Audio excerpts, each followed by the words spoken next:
The second wave of DLC for Super Smash Bros. Ultimate is currently being worked on, and Nintendo has already released the first fighter in it, Min Min. However, there are still 5 slots left, and I wanted to speculate on the kinds of characters that would be added to the game in a series of videos. I know it's a bit of a cliche to talk about at this point, as everyone and their mother has already made a prediction list. So I decided to not just predict the characters that would be in the game, but also the stages that they would come with, music, and any specific gameplay gimmicks they might have. I should mention that I was certainly biased in the characters I picked, and I don't really believe that more than one of the characters I mentioned will actually be put in the game. They are just fighters that I think would make a wonderful addition to the greatest video game crossover of all time. Without further ado, let's get started. Steve is the main character of the extremely popular game, Minecraft. He can do pretty much whatever you, the player, want him to do. Walk, run, attack monsters, fish, break trees with your fists, go to hell. There's really no limit to what he can bring to Super Smash Bros., which is why I would love for him to become a fighter. Even so, there is still a large group of people that oppose his inclusion in the game. They usually say that his animations would be too stiff, or that he lacks any semblance of a personality. But these arguments fall apart when you consider that characters like Mr. Game & Watch are in the game. Not only that, but the release of Minecraft Dungeons demonstrated how a blocky character can move quickly without it looking awkward. If I'm being honest, he's probably the character that I want most in the game. Well, him and Alex, who is the other default character a player can use in Minecraft. And since we're on the topic, we might as well talk about if Steve and Alex were to be added to the game, 2 different approaches could be taken for their alternate skins. Sakurai's team could capitalize on the large amount of customization one can do to their Minecraft avatar, and have models with different clothing styles. This wouldn't be too different from the way Inkling was handled. Alternatively, their customs could be used to represent the mobs that are found in the game. Either option is fine by me, though regardless of which one happens, a Herobrine custom is a must.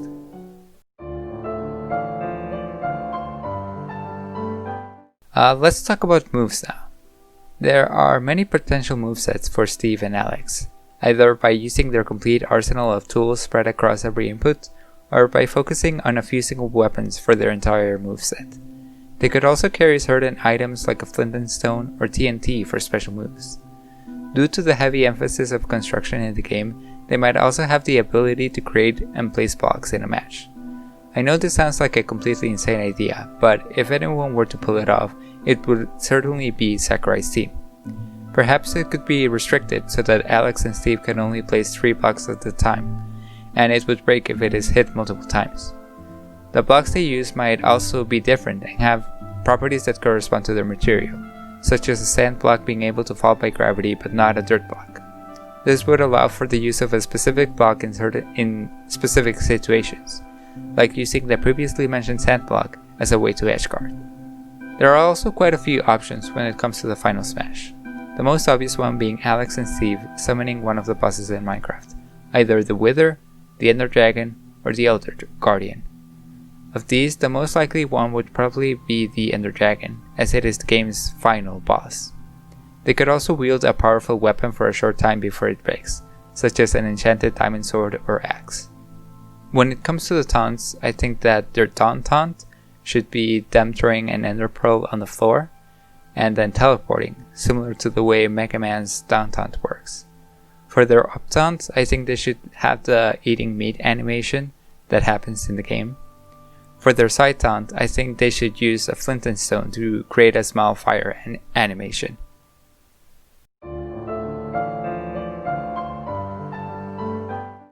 Due to the sandbox style of Minecraft, having a single stage to represent the whole game would be pretty difficult. As such, it would definitely benefit from having something that is dynamic and not strictly set in a single location. It could either be a stage which changes every time you play on it, or one which travels across different biomes and dimensions. The former option would probably make the most sense, as there isn't really a platform found in Minecraft which could carry the characters across the world, and adding one that is similar to the ones found in the Odyssey or Sunshine stages would break the immersion of it being a Minecraft location. In terms of the music that could play in here, well, that's a bit more complicated. The soundtrack of the game, although extremely good, is full of music that is very atmospheric. There would definitely be a need to remix a lot of the songs to fit into the fighting mood of Smash Bros.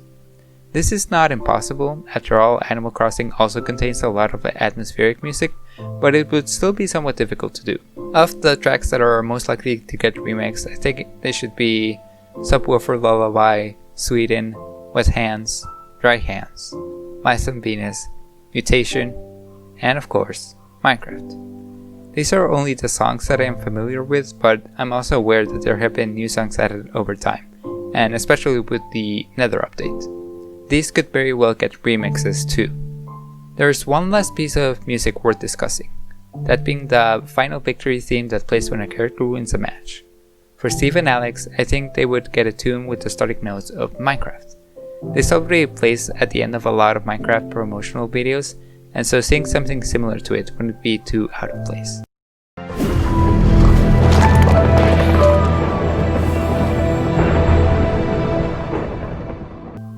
And hey, since we're on the topic of victory screens, let's talk about the possible animations that they could do. I think it would be really cool if these animations would replicate some of the classic Minecraft wallpapers, such as Steve laying down in stone, or Steve attacking a skeleton.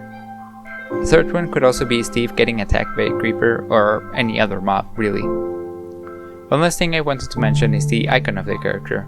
There are really only two things that it could be, either the dirt block that is also the icon of Minecraft, or a pickaxe, which has become a symbol for the entire game. Either of these would get the job done.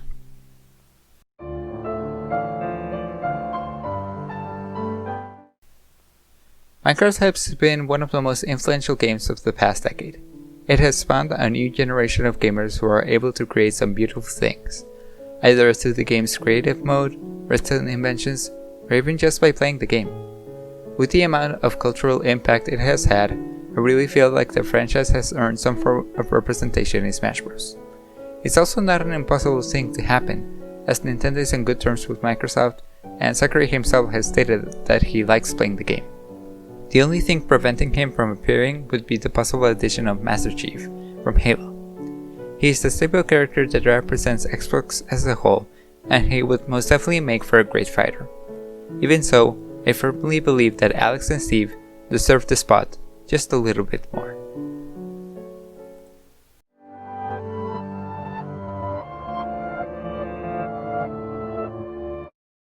My personal second favorite character that I would like to see in Smash Bros. Is a fast one. His speed rivaled only by Sonic the Hedgehog. It can be a little bit violent, and one could say that there is a certain edge to his character. He is the one, the only, Lightning McQueen! Lightning McQueen! Yes! You might be thinking, a car in Smash Bros? That would be absurd, but I disagree. I mean, have you seen Fighters Mega Mix? And if Super Smash Bros. Ultimate truly is the ultimate fighting game, then it must include a car as a fighter. Now you might be saying, but Eds, Lightning McQueen isn't a video game character. And to that I say this, Cars the video game came out before the movie, therefore he should be considered a video game character. Don't at me. Actually, here's my Twitter. A couple of skins from Lightning McQueen would be his classic paint job from Cars 1, his change of appearance in Cars 2, the weird thingy thing he has on Cars 3, the Whipple filter costume also from Cars 3, his Dinoco paint job, his Doc Hudson paint job, him in primer, and him in a green color to reference the best cinematic villain of all time, Chick Hicks. The moveset for McQueen would also be quite easy to predict. He could show his lightning to opponents and temporarily stun them.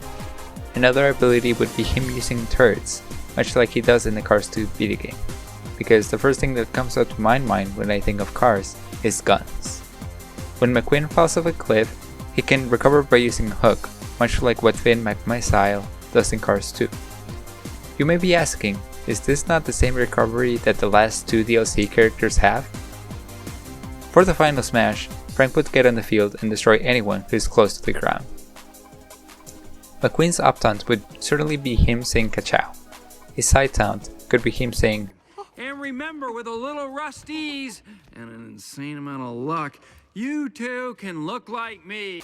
His downtown could be Ka-chow again, but with more. For the music, the obvious options would be Life is a Highway, Life Could Be a Dream, the main entrance song from Cars 1, and so many other tracks that I can't put in this video without getting demonetized. Lightning McQueen is inevitable. He will be in Smash Brothers. I contacted Sakurai himself, and this is what he stated. はい、おはようございます。空の桜井正宏です。今日は随分雰囲気が違うところでやっていますけれどね。今、収録日は2020年5月の2日です。これは新型コロナウイルスの影響でですね、世界的に、外出禁止が叫ばれています。Lightning McQueen! Yes!